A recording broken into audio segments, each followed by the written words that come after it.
Możesz ty wpiszel.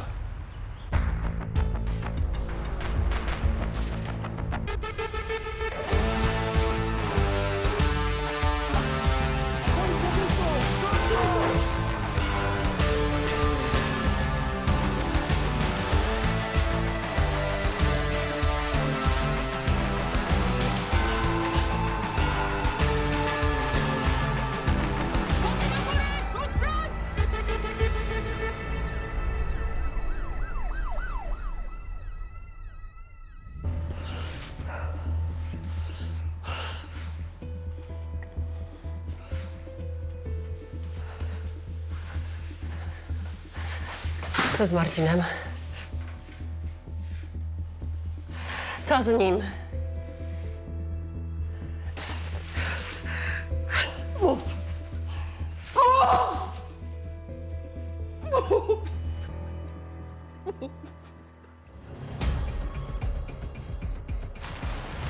Cześć. Cześć. Świeży jest. Najwyżej nie żyje od wczoraj. Jak zmarł? Sine usta, popękana naczynka, ślady na szyi, prawdopodobnie uduszony. Przed śmiercią był związany.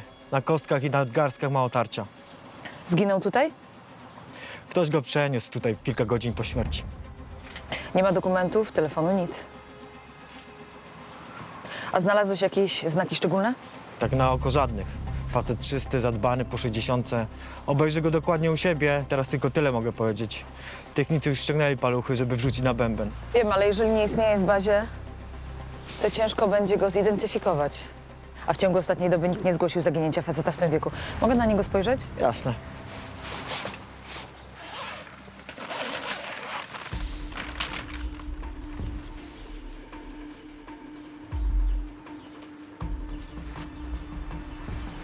Co, znasz go? Mam wrażenie, że gdzieś go kiedyś widziałam. Dobra, dzięki na razie. Jak będziesz miał coś charakterystycznego, to od razu dawaj znać. Okej, jasne.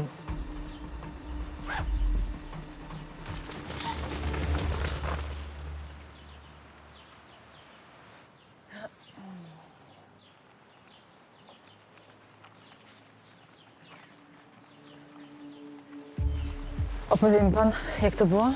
Co pan widział? Zawsze się tego bałem, proszę pani. Tylko tego, że kiedyś znajdę zwłoki. Tyle lat człowiek chodzi po śmietnikach, niech to cholera weźmie. Potrzebuje pan czegoś na uspokojenie? Nie, ty nie. Ja twardy gość jestem. Jest dobrze. Znaczy niedobrze. A wiadomo, kto on jest, znaczy w sensie był, Jeszcze nie wiadomo. ale jak tak zabić człowieka? Wie pan co, dochodzenie jeszcze trwa. Czy regularnie pan przychodzi do tego śmietnika? No, raz dziennie popatrzę co i jak i wracam, bo tutaj kończę obchód. A może widział pan kogoś w pobliżu? Dzisiaj nie. A wczoraj? Dzisiaj nie, wczoraj nie.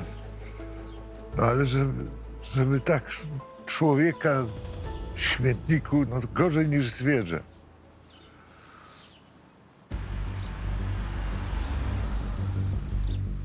No z tego co wiem, to hrabia jest w ciężkim stanie, ale się wyliże.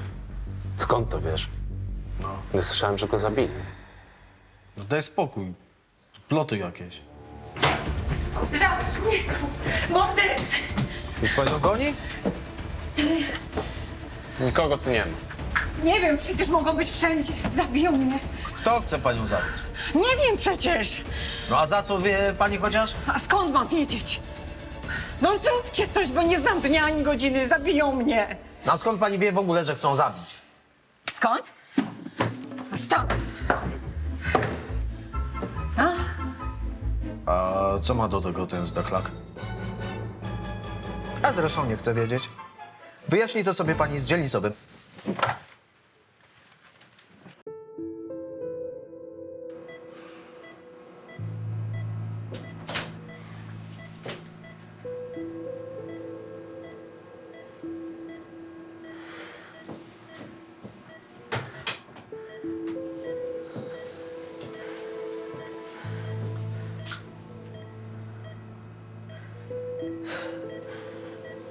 Marcin.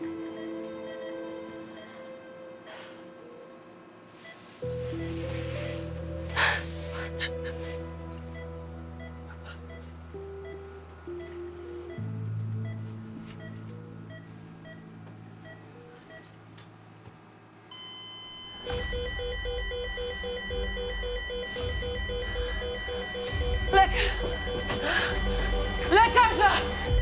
Szybko!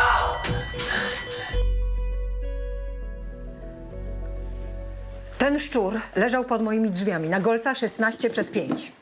Ktoś mi go podrzucił i to jest znak. Jaki znak? Ojca chrzestnego pan nie oglądał? Ostrzeżenie. Wyrok na mnie już zapadł. No wie pani, to jest tylko szczur i wydaje mi się, że po prostu dzieciaki go podrzuciły, no to tak dla wygłupu. Dzieciaki. Małe sukinsyny, a nie dzieciaki. Ale tu chodzi o co innego, o moje życie.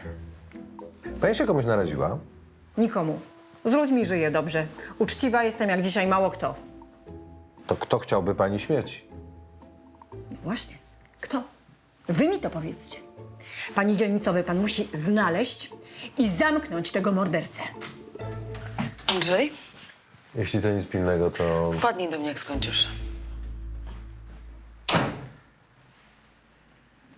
Wracając. Czy podejrzewa pani, no, kto mógłby chcieć panią skrzywdzić? Nie mam żadnych podejrzeń. Rozumiem. No, w takim razie będziemy musieli spisać to zgłoszenie, dobrze?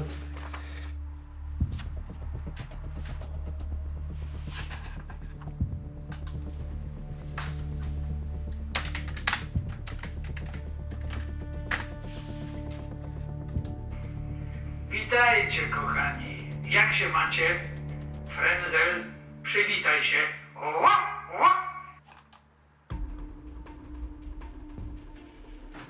Bingo.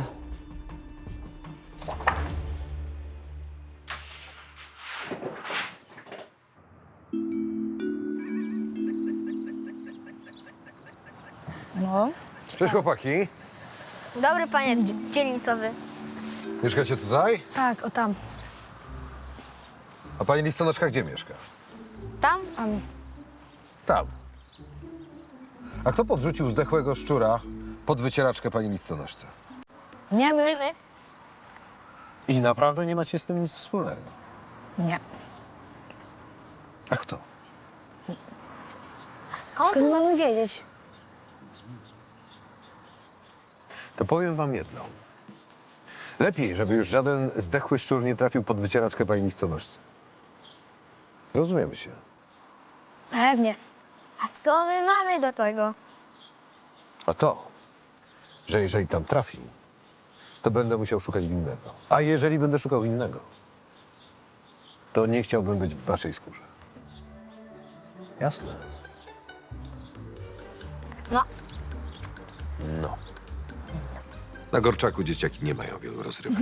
Nikt im czasu wolnego nie organizuje, dlatego wypełniają go sobie jak umieją. Zdarza się, że robią głupie i makabryczne żarty sąsiadom, a wtedy wystarczy pokazać im się w mundurze i ostrzec. I to działa, bo przecież nie są to z gruntu złe dzieciaki.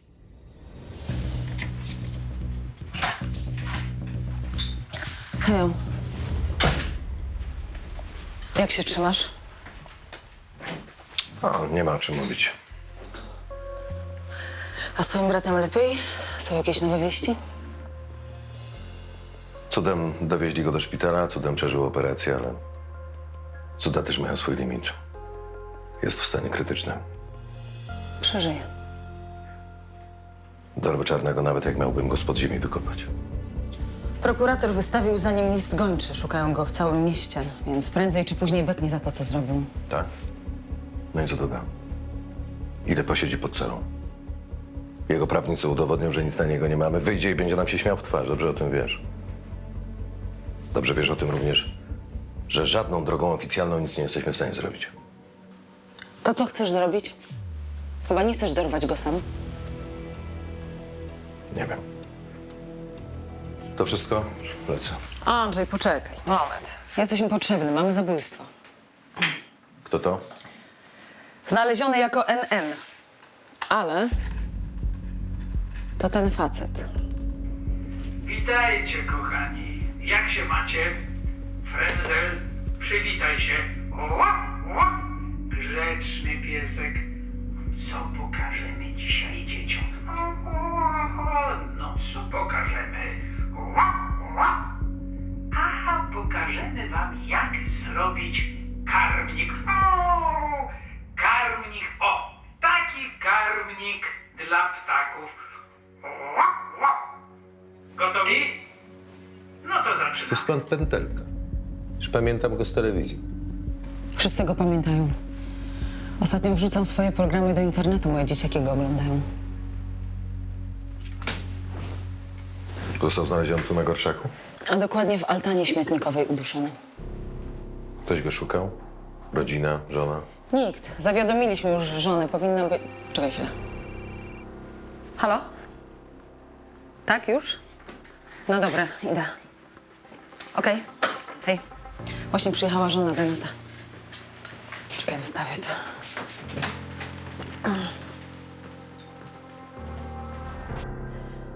To naprawdę jest mój Krzysztof. To ciało. Kiedy ostatni raz widziała pani męża?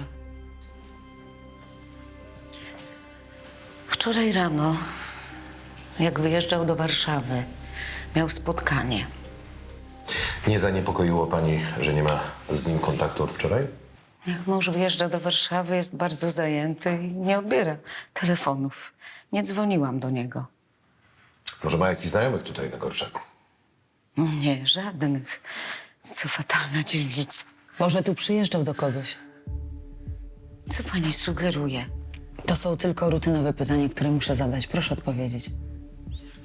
Mąż nie miał kochanki, jeśli o to pani chodzi. A jak układało się w państwa małżeństwie? Normalnie. Po 40 latach trudno jakieś fajerwerki. Odchowaliśmy 4 dzieci, mamy 5 wnucząt. Jesteśmy szczęśliwi. Byliśmy. Jak ja im to powiem? Tak wszyscy go kochali. Czy pani mąż miał jakichś wrogów?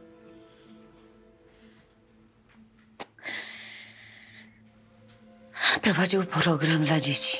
I jaki był w życiu, taki na ekranie. To dobry człowiek. Przed śmiercią mógł być uprowadzony albo przetrzymywany. Może ktoś obcy kontaktował się z panią? Po co? No na przykład w sprawie okupu. Nikt. Zresztą jakiego okupu? My nie jesteśmy bogaci.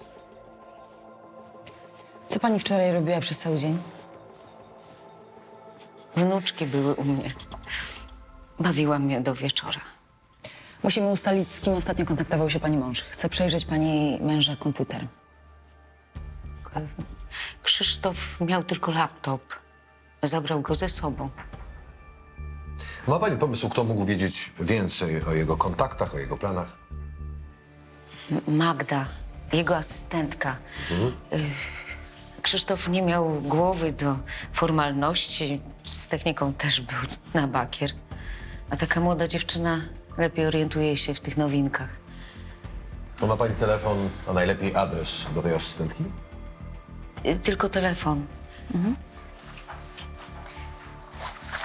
Tylko żebym sobie nazwisko przypomniała. Magda... Długoletnie szczęście rodzinne, kochająca żona i asystentka. Od razu wyglądało mi to na historię starą jak świat. Kiedy żona Denata podała nam nazwisko i telefon kobiety, przekazałem je technikom. Magda Mika mieszkała na Gorczaku. Patolog potwierdził, że Krzysztof Grabiec zmarł na skutek uduszenia. Ale posłuchaj tego. Liczne nacięcia na skórze, siniaki, ślady oparzeń jak po papierosach. Gość był torturowany? Ale dlaczego? Komu się tak podpadł? To od technika. Tak, Piotrek? Daję cię na głośno mówiący. Cześć. Mam dane, o które prosiłaś. Z karty bankomatowej Denata i z jego telefonu. Dajesz? Na karcie niewiele się działo. W sobotę zapłacił za zakupy i wybrał 500 gotówką w bankomacie. Później już nic. A telefon Denata? A ostatnie logowanie miał na wieży na Gorczaku przed południem w poniedziałek. Później telefon był wyłączony? Tak, ale przed samym wyłączeniem facet wykonał połączenie. Aha. A Denat dzwonił do kogoś na Gorczaku? Może do asystentki? Nie, do innej kobiety. Diany Kołeczek. Terenowa 16/3. Dobra. Dzięki, Piotr. Świetna robota. Dobra, wyskakuj. Dobra. Tu mieszka ta asystentka Denata, a ja sprawdzę te kołeczek. Okej. Dzięki. W kontakcie.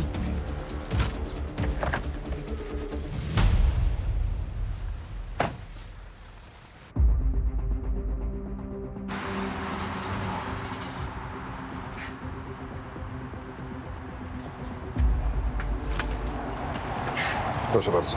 Dzięki.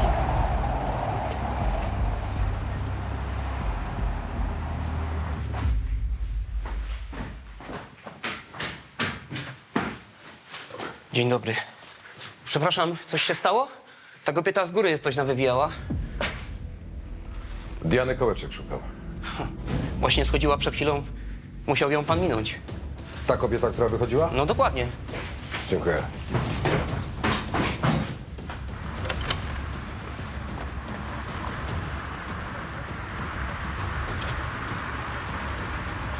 Cholera.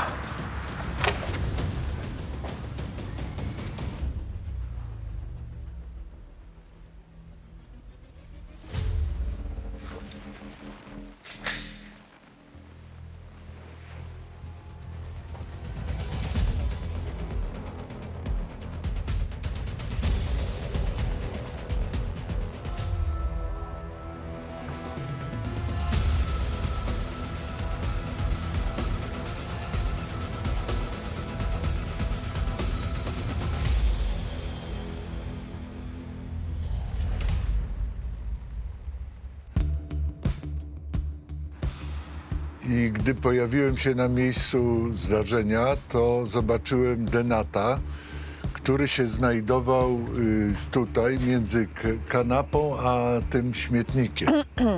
O, pani komisarz, kamera stop. Za chwilę do pani podejdę, tylko skończymy ujęcie. Proszę zrobić przerwę sobie teraz. Robię film dokumentalny o panu Pętelce. Jego historia kończy się tragicznie. Proszę mi powiedzieć, co wiemy o śmierci pana Pętelki? Podobno został znaleziony nagi. Proszę to wyłączyć. Muszę pani zadać kilka pytań. Poza kamerami. No nie. W ten sposób to my tego filmu nie zrobimy. Jak pani chce się coś więcej dowiedzieć, proszę dzwonić.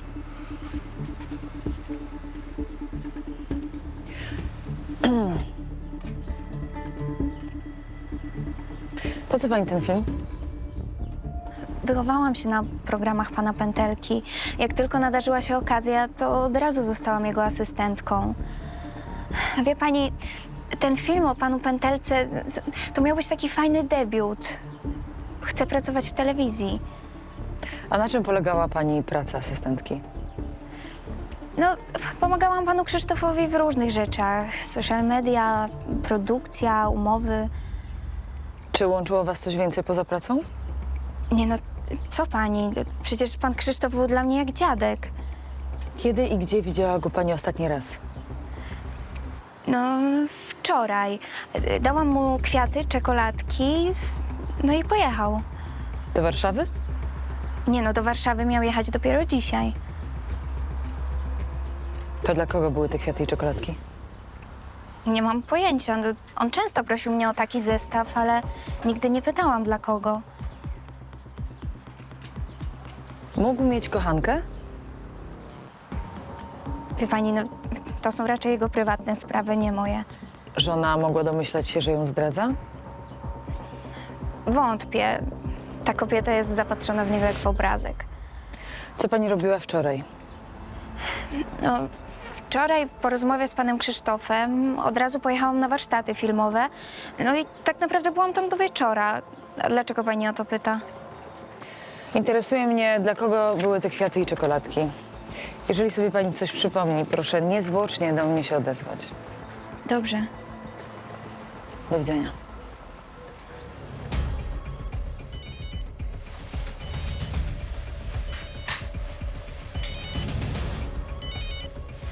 Tak, Agata?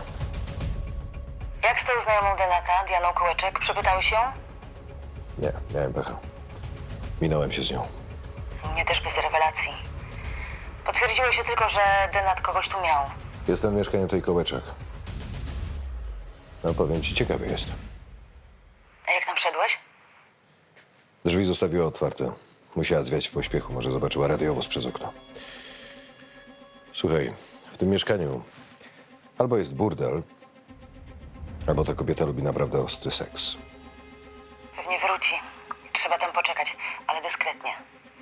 Wyłaź stamtąd potoczny. Czas nie działał na naszą korzyść, ale czułem, że to jest dobry trop. Co prawda nie znalazłem w sypialni śladów krwi czy innych oznak torturowania, ale wystrój nasuwał takie skojarzenia, a pomieszczenie mogło zostać posprzątane. Patrolna skwer przy ulicy Miętowej. 015. Zgłaszam. Jedziemy tam. Poszukiwany Szymon Czarnecki, pseudonim Czarny, widziany na parkingu podziemnym przy Ogonowej. Zgłosił funkcjonariusz po służbie.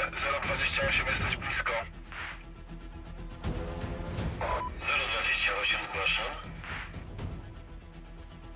Zróbcie rozeznanie. Wysyłam wsparcie. Pamiętajcie, że poszukiwany ma broń. Wchodzimy. To nie on. Facet podobny, ale nie on. Z żoną i dziećmi przyjechał do teściowej. Odwołuję alarm.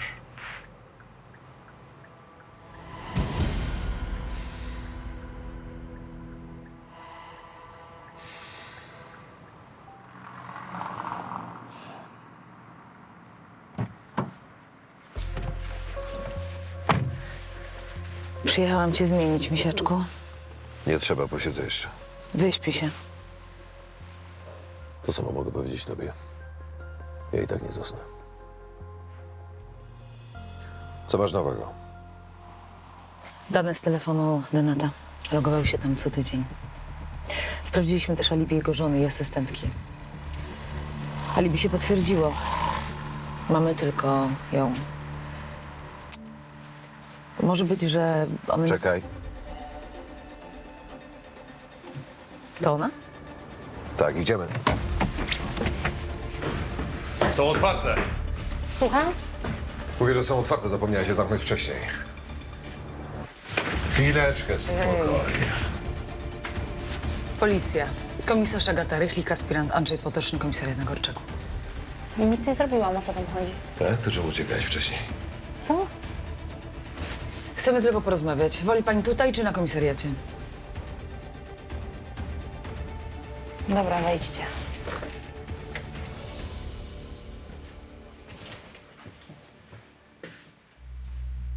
Krzysztof Grabiec. Nie kojarzę gościa, sorry. No może kojarzysz pan Pętelka, coś ci to mówi? Jaki pan? Pętelka. Nie znam gościa. To jesteś jedyna w kraju, która go nie zna. Dobra, dosyć tego już. Kończy mi się cierpliwość. Facet przyjeżdżał do ciebie co tydzień z czekoladkami i kwiatami. Pytanie, czy był kochankiem, czy twoim klientem? Co wy kurwa macie na myśli? Brałaś od niego pieniądze, czy nie? Nie jestem prostytutką. A kim? Jestem dominą. Spełniam fantazje facetów.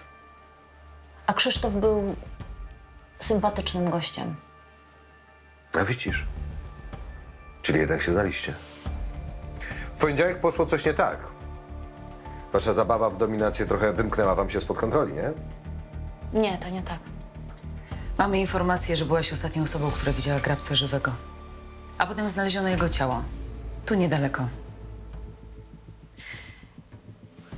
Ja go nie zabiłam.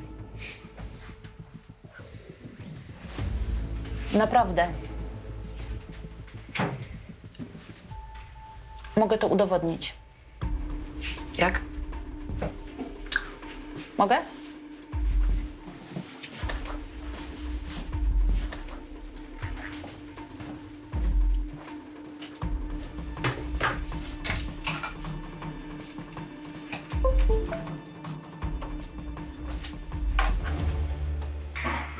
bardzo niegrzecznym chłopcem. Pokażesz mnie? Leżeć, psie! Ty brudna świnio! Nie patrz na mnie, odwróć się!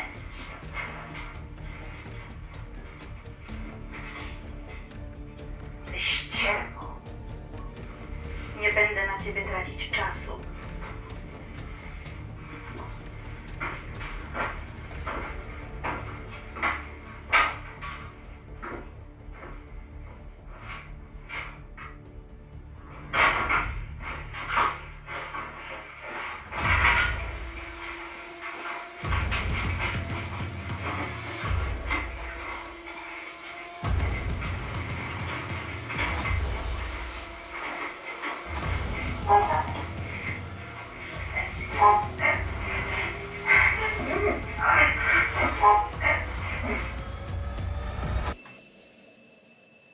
Co było dalej?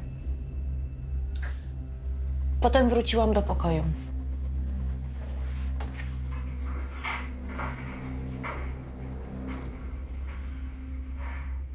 I jak tam, pieseczku?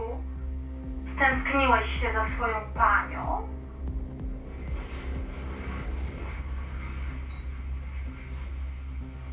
Ej! Ej! O kurwa! O ja pierdolę. O kurwa!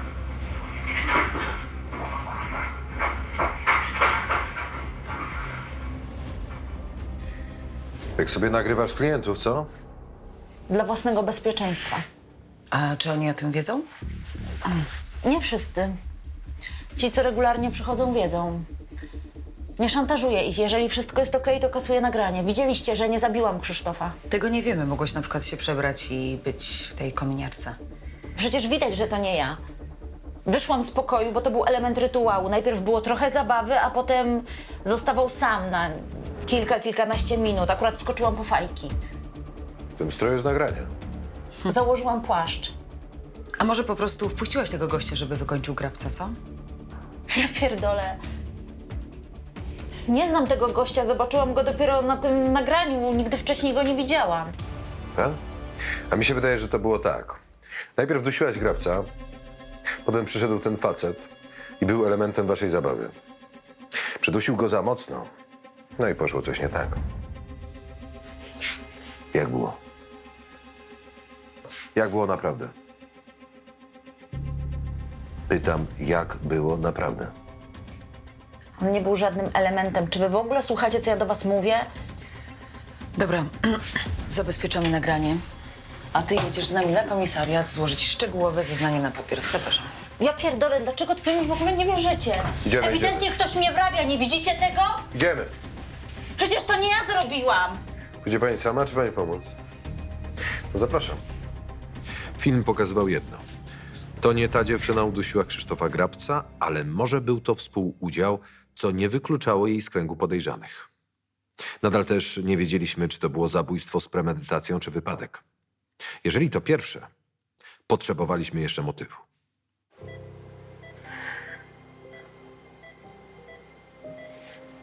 Synku. Marcin. Marcin. Marcin, błagam cię. Błagam cię. Wróć do nas. Marcin, proszę cię.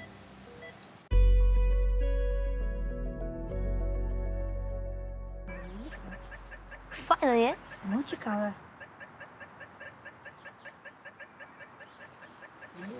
O, to on jest, to on! On! Czekaj, młody! Zamknąć łobuza w poprawczaku! Puszczaj no! Spokojnie, spokojnie. To ty podrzuciłeś po raz drugi tego szczura?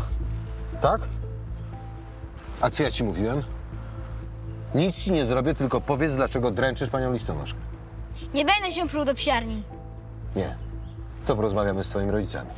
Nie boję się. Stary z nami nie mieszka, mama sama powiedziała, że tej babie łeb konia trzeba podłożyć. No widzi dzielnicowy, to cała rodzina takie kreatury. Spokojnie, pani listonosz. Twoja mama powiedziała, że chciałaby podrzucić łeb konia, dobrze zrozumiałem? Łba konia nie miałem. A szczury w piwnicy leżały, tylko rzuciłem się i łby odrywać. A dlaczego twoja mama nie lubi pani listonoszki? Bo przecież zapłaciła karę. I znowu nie przyniosła wezwania do domu. Tylko zostawiła w skrzynce na dole. Ale nie w naszej. I mama grzywnę musiała zapłacić. Ale ja też byłem stratny. Z powodu tej grzywny, tak? Z powodu urodzin. Babcia polecona wysłała życzenia i kasę, ale ona znowu nie przyniosła. List do babci wrócił i tyle kasy widziałem. No faktycznie, słabo, Kaca musi się zgadzać. Ale dręczyć ludzi nie wolno. Więc bardzo proszę, żebyś teraz przeprosił i obiecał, że nie będziesz podrzucał żadnych szczurów ani głów końskich, dobrze? Nie będę ją przepraszał. Niech ona mnie przeprosi. I co pani na to? No ja wiem, że z tymi awizo, no to u mnie różnie bywało, ale ja nie ze złośliwości to robię, tylko reumatyzm mam i ciężko mi po schodach chodzić. A rok do emerytury, innej roboty nie znajdę, no to co, jakaś kara będzie dla mnie za to? Panie dzielnicowy, dogadamy się, co? Pani listonosz, my się nie dogadamy. Proszę mi więcej takich propozycji nie składać. To, co pani zrobiła, może nie jest karalne, ale na pewno uciążliwe dla mieszkańców. Mogą na panią złożyć skargę w miejscu pracy. Więc najlepiej byłoby, żeby pani po prostu dogadała się z mieszkańcami, a nie ze mną. A niby jak? Zwyczajnie. Po ludzku. Niech pani mi powie to, co mnie teraz. Człowiek z człowiekiem się dogada zawsze, tak? W sumie to mogę chodzić po schodach i rozdawać te listy, ale żeby one dochodziły. No widzi pani?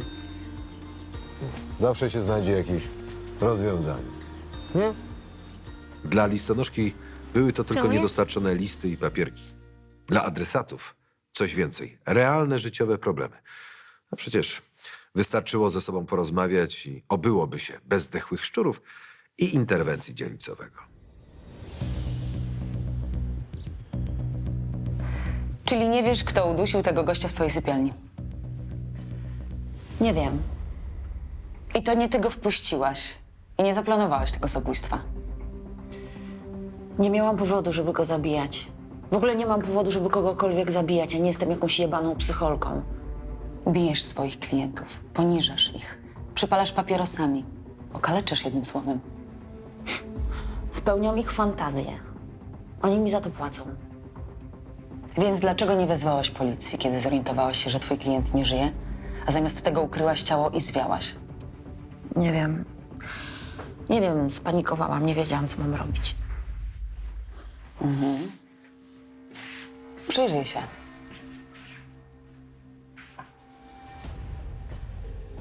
Kto ci pomógł przetransportować ciało do śmietnika? Już mówiłam, że koleżanka. Ale nawet jak będziecie mnie torturować, to nie powiem, która.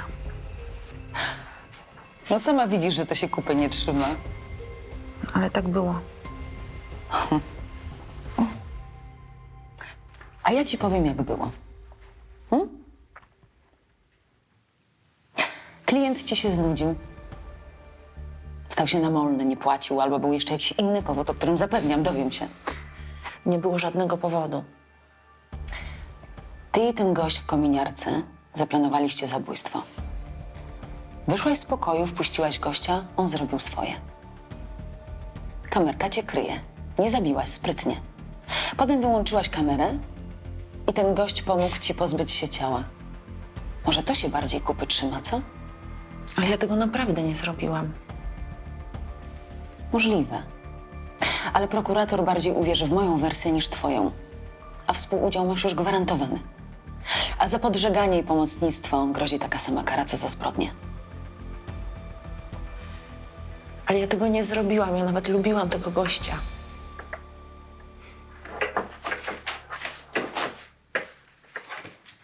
To teraz skup się. Kto to jest?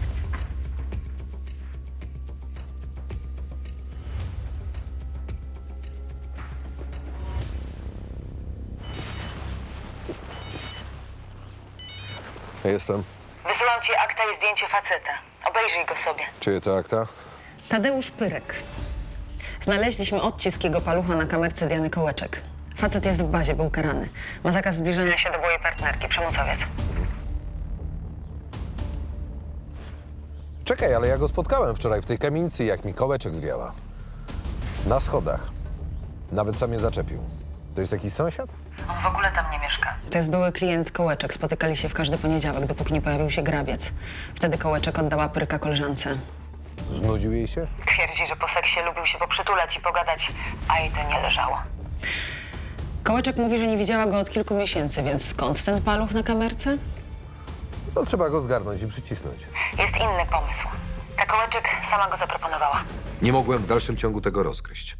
Czy ta laska pogrywała z nami i próbowała wywieźć w pole, zrzucając całą winę na wspólnika w zbrodni, czy faktycznie była niewinna?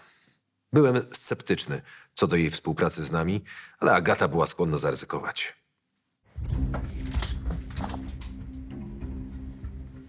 Jesteś, pieseczku.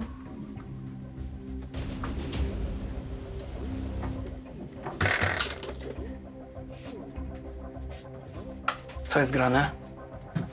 Po co chciałeś się spotkać? Bo się za tobą stęskniłam. A ty za mną nie? Pierdolenie. Wyrzuciłaś mnie wtedy jak śmiecia. Naprawdę tak się poczułeś? Bardzo dobrze. Wolałaś starego dziada.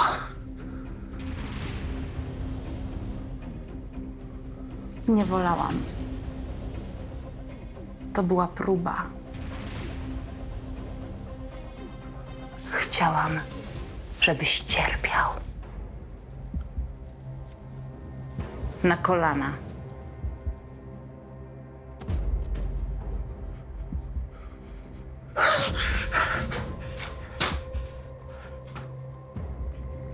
Niedobry pies!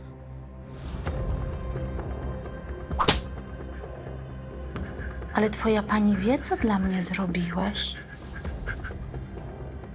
Bardzo dobrze wie.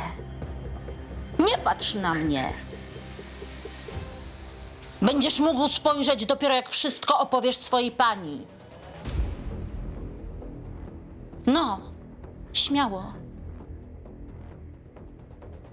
Zaimponowałeś mi. Zachowałeś się jak prawdziwy mężczyzna. Pierwszy raz w życiu. I to specjalnie dla mnie. Nic nie zrobiłem. No już. Wszystko wiem. Pozbyłeś się go, żeby do mnie wrócić. Skąd o tym wiesz? Nikt inny nie jest tak waleczny, żeby zająć miejsce u stóp swojej pani. Ja już cię nie chcę, suko pierdolona. Po prostu nie chcę. Rozumiesz? Rozumiesz? Udusiłem starego. Nie po to, żeby cię odzyskać, tylko po to, żebyś zdychała w pierdlu. Tak jak ja zdychałem przez te wszystkie miesiące. Rozumiesz? Rozumiesz? Policja, nie ruszaj się! Pokaż ręce! Obracaj się! Ręka! Nic ci nie jest? Mam wyzwać pogotowie? Druga! Przyznam się, słyszeliście? Tak, słyszeliśmy. Pytam, czy wszystko jest okej? Dobra robota. Diana Kołeczek nie była winna zabójstwa, ale i tak czekały ją zarzuty. Nie zawiadomiła policję o przestępstwie, zacierała ślady i dopuściła się zbezczeszczenia zwłok. Ale wobec zarzutu zabójstwa to było niewiele. Podpisz to. Przyznanie się do winy. Nie wiem, kto to zrobił, ale ja starego nie zabiłem. I do niczego się nie przyznaję. A ty już się przyznałeś. Mamy to na nagraniu. Mamy też nagranie, jak dusisz Krzysztofa Grabca. Może miałeś kominiarkę, ale nasi specy rozpoznają cię po ruchach i budowie ciała. Wiesz o tym, że prokurator dorzuci ci lekką ręką usiłowanie zabójstwa Diany Kołeczek? I ty byś ją udusił, gdybyśmy tam nie weszli. To był element naszej wspólnej gry. To wszystko było zabawą. To zabójstwo też. I właśnie tak się z Dianą bawiliśmy. Ona tak lubi. Zawsze na ostro.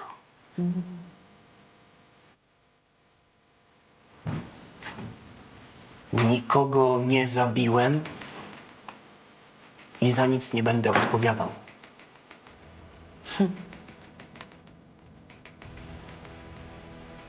Nieźle to sobie wymyśliłeś. Ale tak się składa, że pójdziesz siedzieć na długie lata, a tam z pewnością znajdzie się niejedna domina, która się tobą zainteresuje. Chuja mi zrobicie. To się okaże. Pieseczku.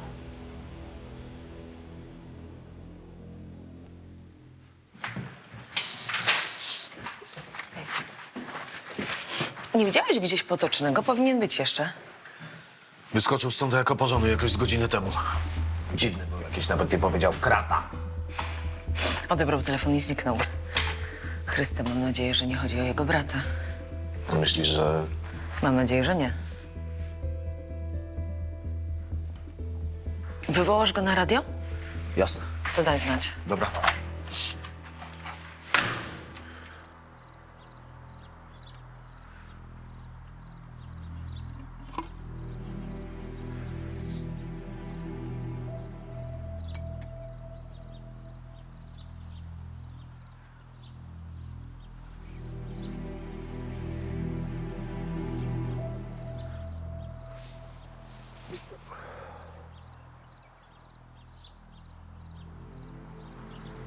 Przez te wszystkie lata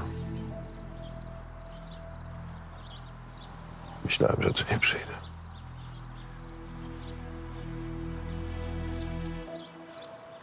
Nie wybaczyłeś mi do śmierci.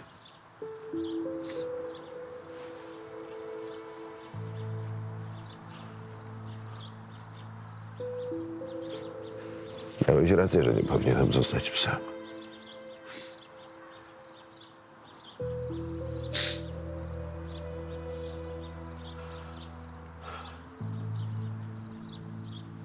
Nie chciałem tu wrócić, żeby pochować brata.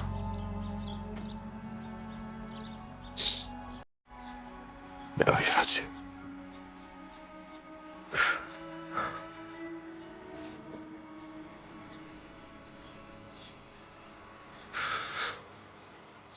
Nie dałem rady, tato.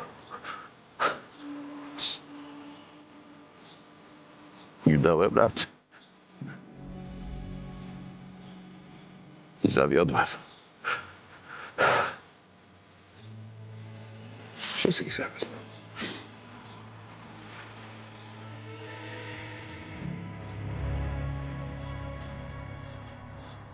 Wypuść mnie 3-1, przecież nic nie zrobiłem. Niewinny jestem. Co, żona jest winna, co? Bo tak cię wkurwiła, że musiałeś jej nos złamać i zęby wybić, tak?